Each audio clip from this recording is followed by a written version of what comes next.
Boa noite, meus amados, boa noite, meus queridos. Muita saudade de vocês. É uma honra, uma alegria estar aqui, poder compartilhar uma mensagem. A Rose me fez um convite e é claro que eu aceitei. Poder compartilhar a mensagem de Deus é sempre uma alegria, uma satisfação. Primeiro eu quero agradecer a vida de cada um de vocês. Vocês fizeram uma grande diferença na nossa vida, na nossa comunhão com Deus. Nós passamos por diversas igrejas, né, aí no Brasil, e estamos aqui em Portugal.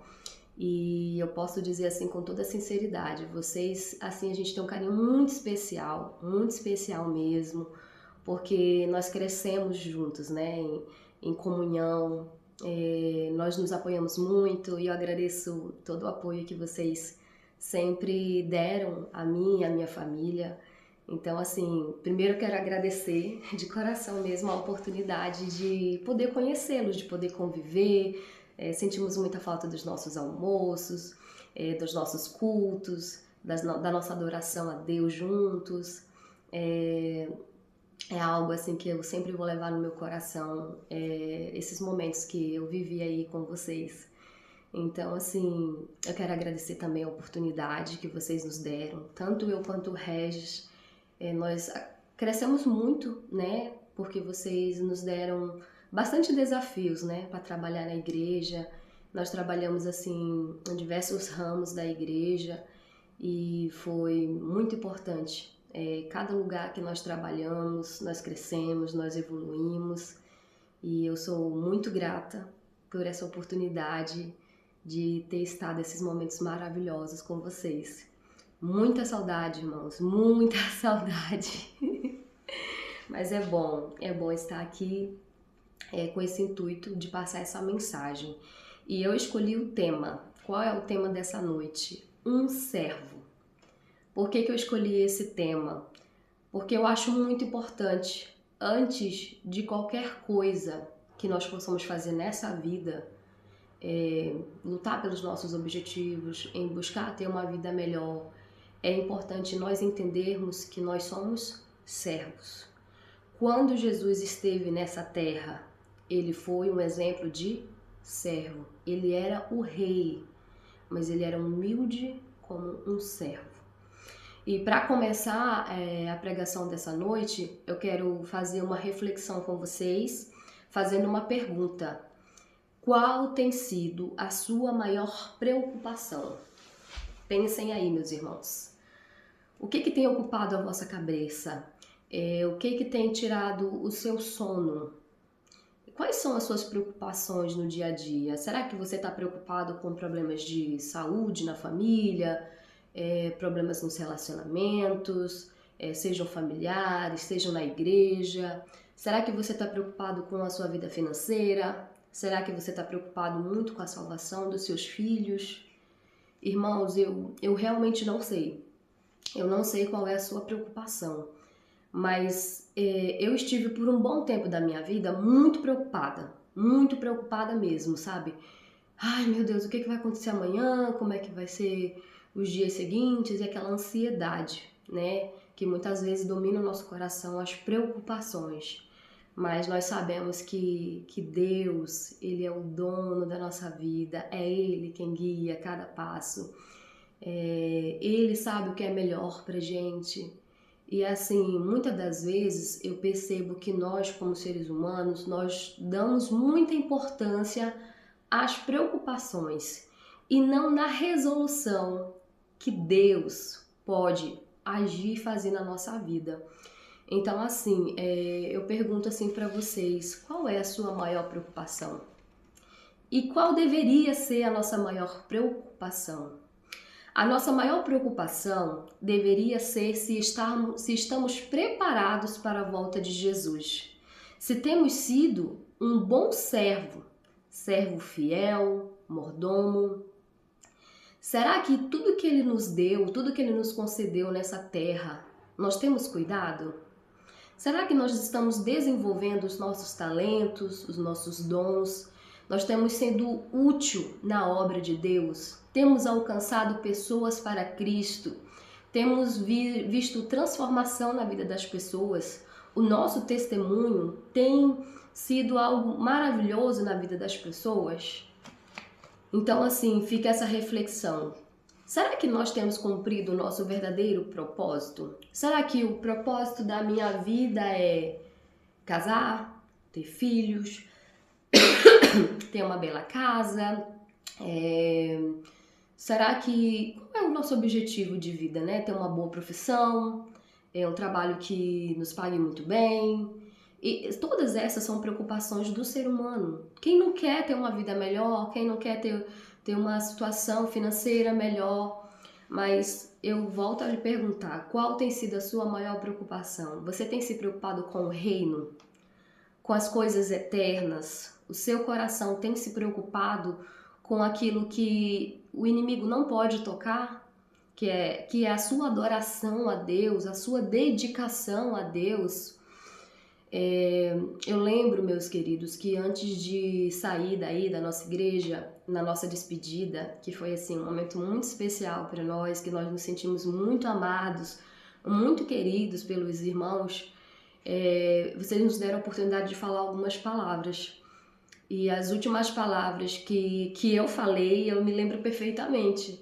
Eu falei que permanecessem firmes nos caminhos do Senhor até o fim, porque eu saberia que vai valer a pena, né? E quando eu falei isso para vocês, meus irmãos, eu falei para mim mesma. Eu quero, eu e minha família, todos os dias, trilhar esse caminho de Jesus, fazer a vontade de Deus, cumprir o propósito dele na nossa vida, para que quando ele voltar, nós possamos estar preparados. E eu continuo falando isso até hoje. Já faz 3 anos que nós estamos aqui e 3 anos atrás eu falei essas últimas palavras. Se eu pudesse falar essas últimas palavras, eu falaria novamente. Fiquem firmes nos caminhos do Senhor. Vai valer a pena. As lutas vêm, as dificuldades vêm, mas a vitória, meu querido, com Jesus é certa. Então, vamos ler aqui, se você tiver sua Bíblia aí, meus queridos, vamos ler Mateus 25, que fala aqui sobre o sermão, a parábola dos 10 talentos. Esse é um sermão bem conhecido, não é mesmo? Mas eu vou ler aqui com vocês e nós vamos fazer uma reflexão. 25, do 14 até o 30.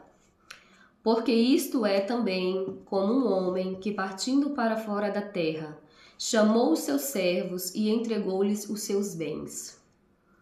E a um deu 5 talentos, e a outro 2, e a outro 1, e cada um segundo a sua capacidade, e ausentou-se logo para longe.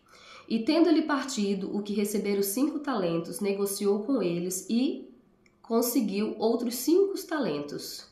Da mesma sorte, o que receberam 2 também conseguiu outros 2. Mas o que receberam 1 foi e cavou na terra e escondeu o dinheiro do seu senhor. E muito tempo depois veio o senhor daqueles servos e fez contas com eles. Então aproximou-se o que receberam 5 talentos e trouxe-lhe outros 5 talentos, dizendo: Senhor, entregaste-me 5 talentos. Eis aqui outros 5 talentos. E o seu senhor lhe disse: Bem está, servo bom e fiel. Sobre o pouco foste fiel, sobre muito te colocarei. Entra no gozo do teu senhor.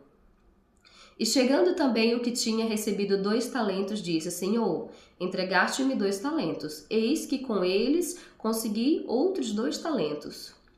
Disse-lhe o seu senhor: Bem está, bom servo fiel.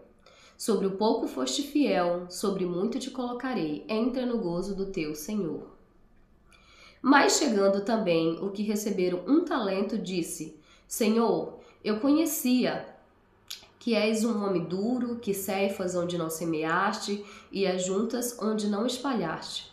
Então, atemorizado, escondi na terra o teu talento. Aqui tens o que é teu.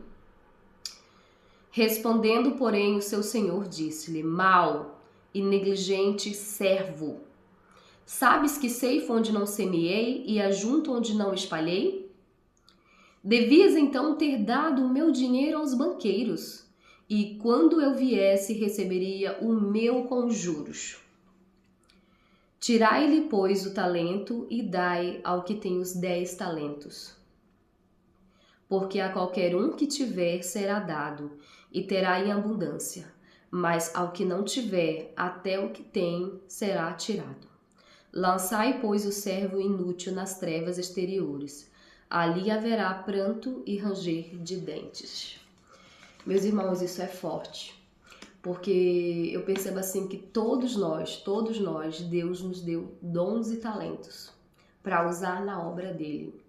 Alguns são usados para cantar, outros para pregar, outros para ajudar na adra, outros para ajudar na recepção, outros para liderar pequenos grupos, outros para oração intercessora.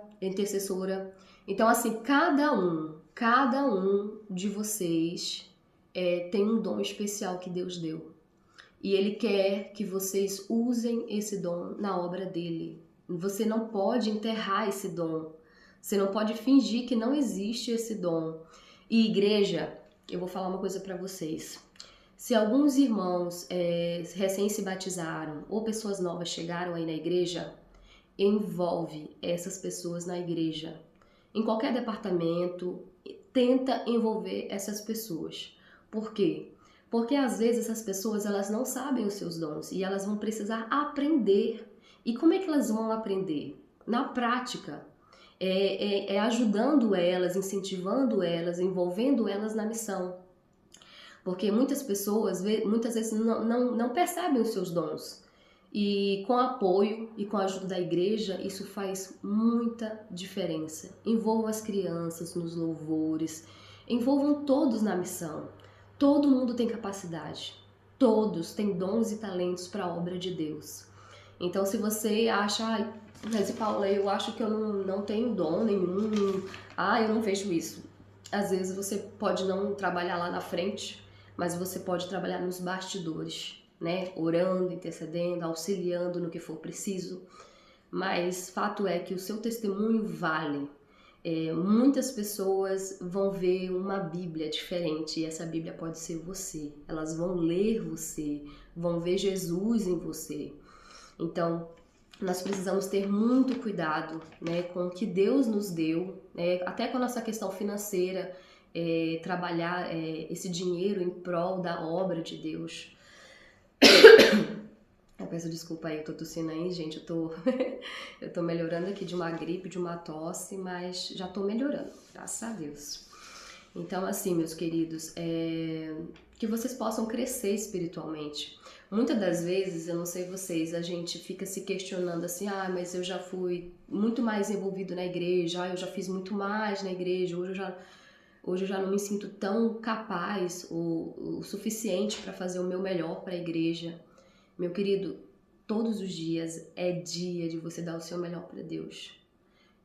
Não importa quem você foi no passado, se foi uma coisa boa, se foi uma coisa ruim, hoje você pode ser melhor.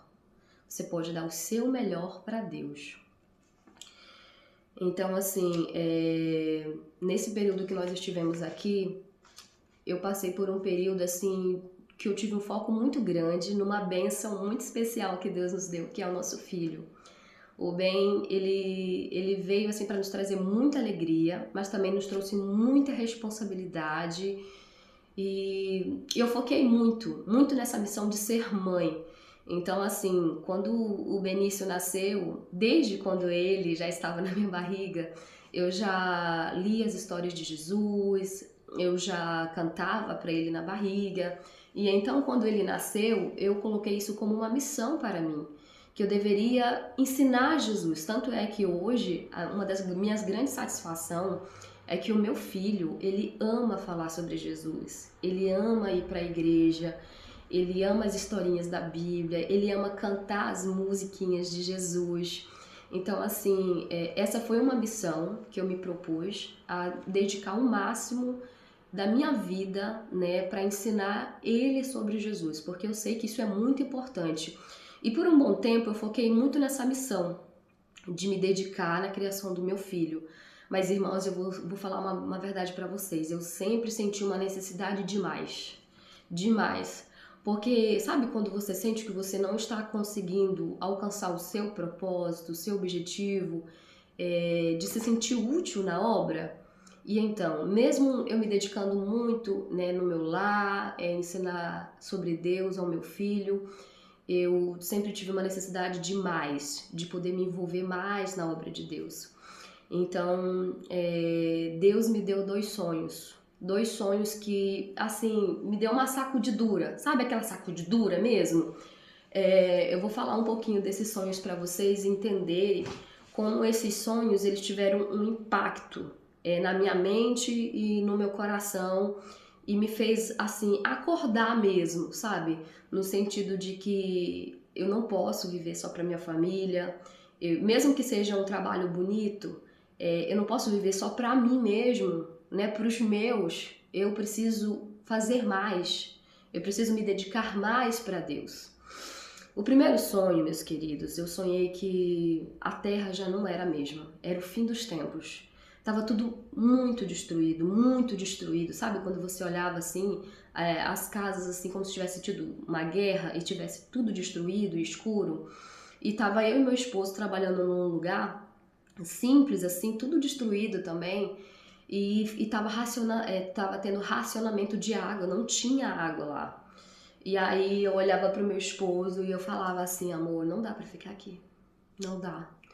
E aí eu falava pra ele, nós temos pouco, mas vamos pegar esse pouco que nós temos e vamos voltar pro Brasil. Porque lá, eu falava pra ele, porque lá no Brasil tem muitas frutas, tem muita natureza, então vai ser muito mais fácil sobreviver, porque tem muitos rios, é mais fácil sobreviver do que aqui. E nesse sonho, meus queridos, eu tomava a decisão de ir pra aí. E a primeira coisa que eu fazia era ir à procura da minha mãe, né? De onde é que ela morava. Eu sabia que ela morava num sítio, né? Numa chácara, e eu ia atrás dela. Só que chegando lá, eu via que estava tudo destruído. Assim, o Brasil também estava numa situação caótica, sabe? Tava tudo muito destruído. E eu ficava assim, meu Deus, é o fim dos tempos mesmo, para onde é que nós vamos? Eu lembro que nós tínhamos mochilas e carregávamos coisas, mantimentos, enfim, água, alguma coisa assim. E aí eu começava a gritar, mãe! Eu gritava, mãe, mãe, mãe! E ficava gritando porque eu pensei, ela deve estar aqui por perto. E aí de repente eu ouvia a voz do meu padrasto. E aí nós saímos correndo assim pelo meio do mato, eu, meu esposo e meu filho. E quando nós chegávamos, eles estavam dentro de um buraco. Tipo dentro de um poço, como se fosse dentro de um poço, sabe? E aí quando nós chegávamos lá, eu ficava assim, desesperada, porque o meu padrasto conseguia subir, mas a minha mãe não. Aí meu padrasto chamava ela, chamava, aí meu padrasto tentava puxar ela de dentro desse buraco, só que na hora que puxaram ela já não estava mais viva. E aí, meus queridos, assim, foi desesperador. Eu comecei a chorar, gritar, minha mãe, meu Deus, é minha mãe. Aí minha mãe tinha morrido. E foi horrível a sensação. Foi horrível. E assim eu acordei desesperada, né? E aí meu padrasto tinha me falado que algumas pessoas foram lá, roubaram as poucas coisas que eles tinham de mantimento e eles resolveram se esconder para eles não morrerem, né? Enfim, era o fim dos tempos, meu querido, e foi assim aterrorizante, muito angustiante, sabe? E o segundo sonho que eu tive logo depois, e isso ficou martelando na minha mente, eu sonhei que eu estava chegando em casa e eu começava a ver que tinha um monte de água, meus queridos, mas era tanta água. Eu pegava o Regis, eu pegava o Regis e o meu filho, e aí nós saímos correndo. Sabe o que é sair correndo, literalmente, para um morro, né, que tem aqui perto, que era um lugar mais alto, para ver se a gente conseguia sobreviver. Nós perdíamos tudo, deixávamos tudo na casa, só literalmente nós mesmo, saindo correndo pro monte, para ver se a gente conseguia sobreviver. E esse sonho também teve outro impacto na minha vida, muito forte. E eu fiquei pensando, meu Deus. E aí, meus queridos, eu volto eu volto ao que está acontecendo hoje. O que mais nós vemos hoje acontecendo? É guerra, né?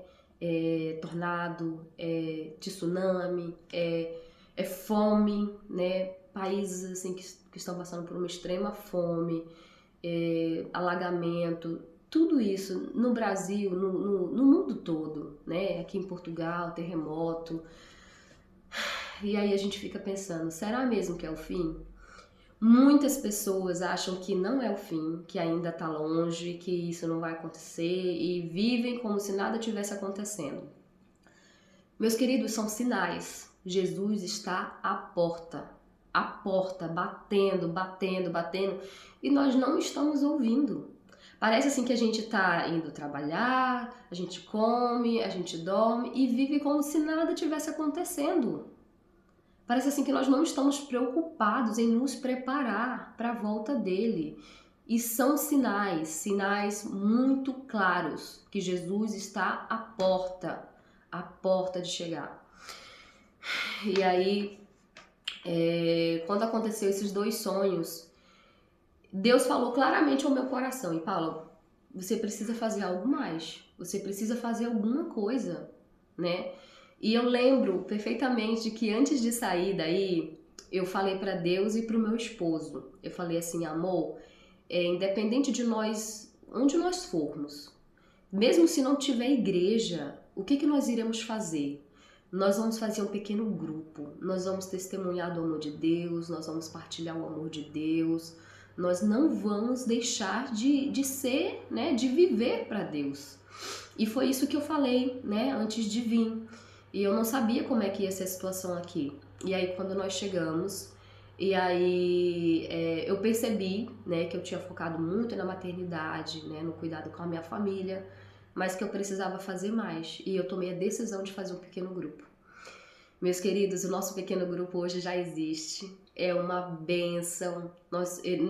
Depois que eu tive esses sonhos, eu conversei com alguns amigos, reuni os amigos, eu falei, olha, Jesus está às portas, nós precisamos nos preparar, precisamos nos unir, precisamos acompanhar mais a vida um do outro, porque assim, é muito importante o culto na igreja. É importante, irmãos, mas muitas vezes nós não temos a oportunidade de conhecer a vida do irmão, de saber o que se passa, quais são as suas lutas, quais são as suas dificuldades. E assim, nos pequenos grupos, nós temos a oportunidade de conversar mais, de conhecer melhor cada um. E assim foi, nós tomamos a decisão de fazer um pequeno grupo e tem sido realmente uma bênção, né? O pastor está junto conosco, também tem nos apoiado.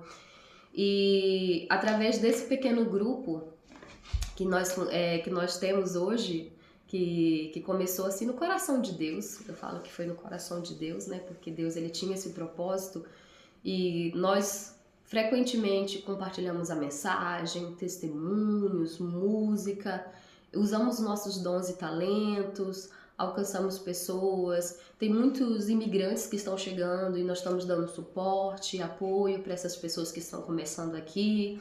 Então, nosso pequeno grupo tem sido realmente muito abençoado nesse sentido. E através desse pequeno grupo, meus queridos, eu tive um convite muito especial que eu confesso que eu não me sentia preparada, mas eu decidi aceitar porque eu sempre falo assim que quando tem um convite é Deus nos chamando, é Ele que nos está chamando para fazer algo. E o pastor me ligou e ele falou, olha Paula, foi passado na comissão a possibilidade de você ser evangelista, você aceita esse convite? Meus queridos, na hora, eu falei, meu Deus, mas eu nunca trabalhei nessa área, pastor. Mas eu estou aqui, né? Eis-me aqui, o que eu puder fazer, eu vou fazer. E aí já comecei a orar bastante e buscar informações, estudar, né? Para poder me preparar. Então, ano que vem, eu já tenho essa função aí de ser evangelista, né? De poder colocar assim vários projetos em ação para alcançar pessoas para Cristo. Então, para mim é uma alegria, meus queridos, porque eu não esperava. E eu digo assim que eu percebo que é um chamado para que eu possa fazer mais, né? É mais responsabilidade, é verdade, é mais responsabilidade. Porém, é um chamado. É uma bênção, né? E agora eu quero que vocês leiam aqui um versículo muito importante que eu já li. Eu acho que eu já até fiz um sermão falando sobre, que é Atos 2, 42,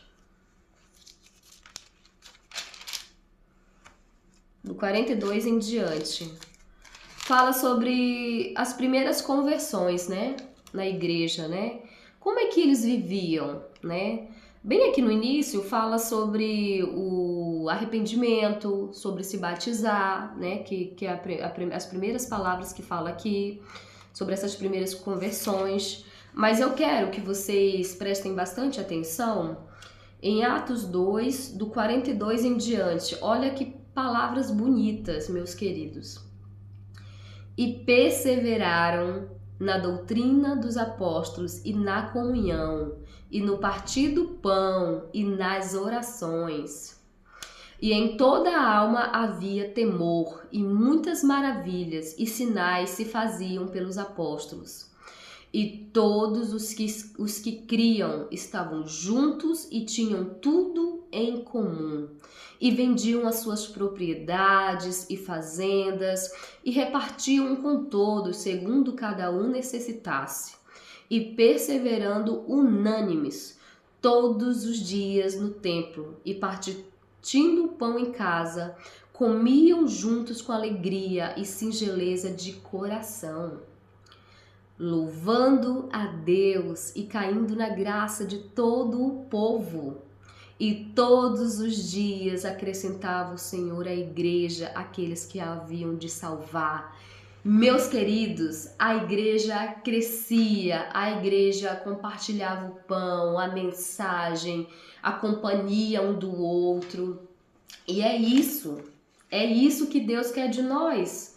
Eu falo assim que a nossa igreja aí da Zona Sul, eu falo que é nossa, que eu ainda me sinto de uma certa forma parte, é uma igreja muito especial para Deus, porque pelo pouco tempo que eu vivi aí, meus queridos, eu vi assim uma preocupação, uma comunidade que se importava uns com os outros. Se algum irmão estava passando alguma dificuldade, todo mundo se reunia, ajudava a pagar uma conta de luz, ajudava a pagar uma conta de água, levava mantimentos para aqueles que precisavam.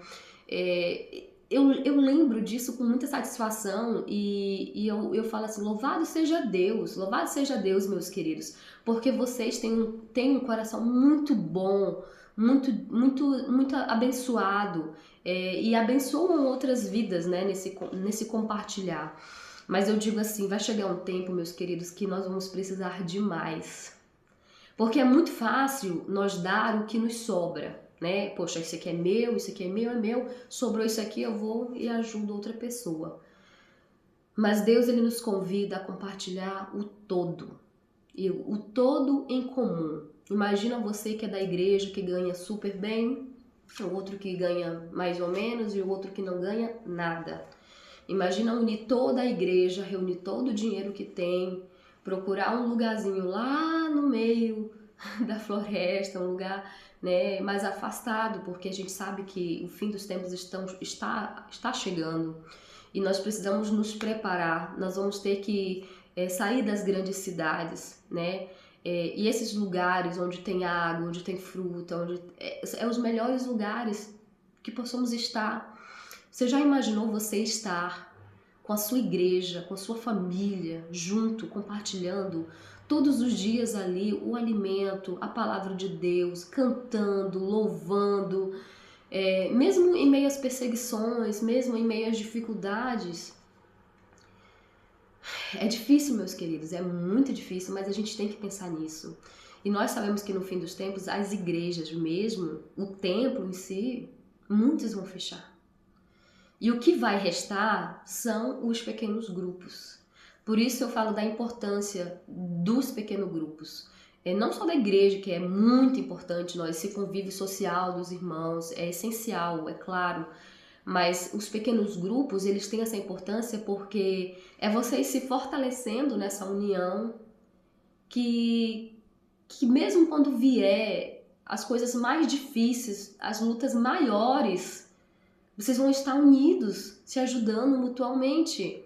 Vocês vão lembrar dos versículos da Bíblia, os hinos que tocam o coração de vocês. E é muito importante, meus queridos, é muito importante essa comunhão com os nossos irmãos, com os nossos queridos. E eu volto a lembrar, Jesus foi um servo. Ele lavou os pés dos discípulos, ele deu o exemplo, ele viveu com tão pouco. Jesus, ele não tinha onde reclinar a cabeça, ele não tinha dinheiro, ele não tinha bens materiais, ele não tinha conforto, ele era o rei do universo, ele tinha tudo com o Pai e largou tudo para nos salvar. E sabe o que mais Jesus fez nessa terra? Jesus, ele pregava, ele curava, ele ensinava, ele orava, ele jejuava. Jesus amou as pessoas. Jesus, ele é juiz, ele podia julgar todos os pecadores dessa terra, ele tinha o poder para isso, mas ele não julgava. Ele falava, arrependei-vos, mude de vida, ele dava oportunidade. E isso nos traz um outro ensinamento, meus queridos. Jesus, ele veio para salvar todos.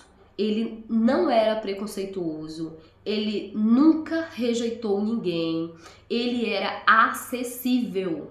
Todos poderiam ir até Jesus. Ele nunca julgou, ele acolheu.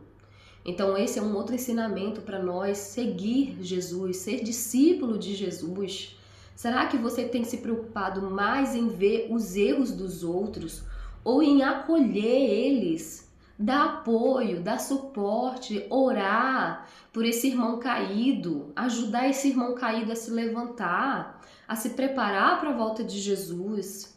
Porque foi isso que Jesus fez nessa terra, meus queridos. Ele deu o exemplo. Jesus, eu volto a dizer, Jesus está às portas. Tudo que está acontecendo aponta para o fim. Igreja, acorda. Acorda. E esse acorda, meu querido, não sou eu que estou falando. Vai haver um tempo de sacudidura que todos os cristãos vão ser, sabe, de uma forma tão forte, vai ser movido, vai mexer com as estruturas da nossa vida. Vai acontecer tantas coisas na nossa vida que vai nos mostrar quem nós somos de verdade. Se nós seguimos a Deus, se nós somos fiéis a Deus, se nós realmente somos cristãos de verdade. A sacudidura, ela vai sacudir tudo que há dentro de você, tudo que você imaginar de valores. A sacudidura vai fazer essa varredura, essa limpeza. E só os que realmente estão firmes, que perseveram até o fim, é que vão ter a vida eterna.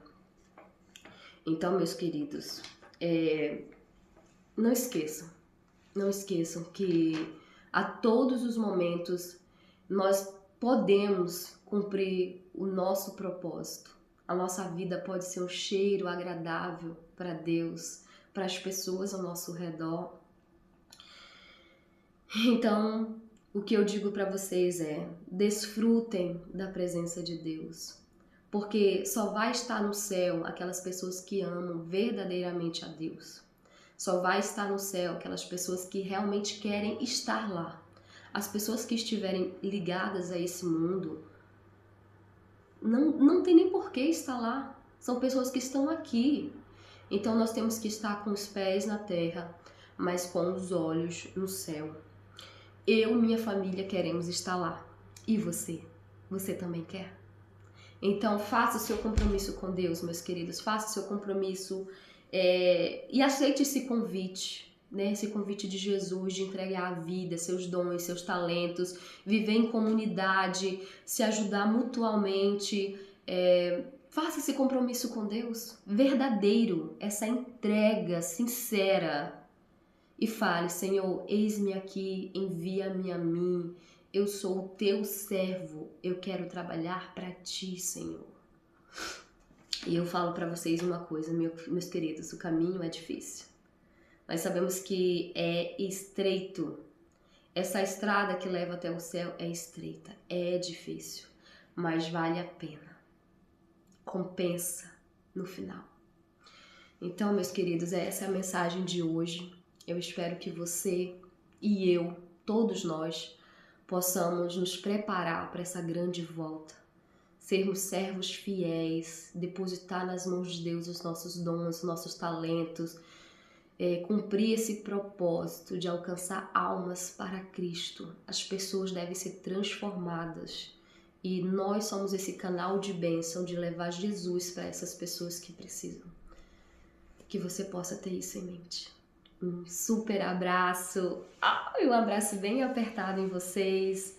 Que Deus os acompanhe, que Deus os proteja, que Deus guie a vida de vocês e que vocês possam sentir essa abundância que vem do céu, que vocês possam ser usados, que vocês possam ser discípulos fiéis e possam levar muitas pessoas a se batizarem, a conhecer Jesus.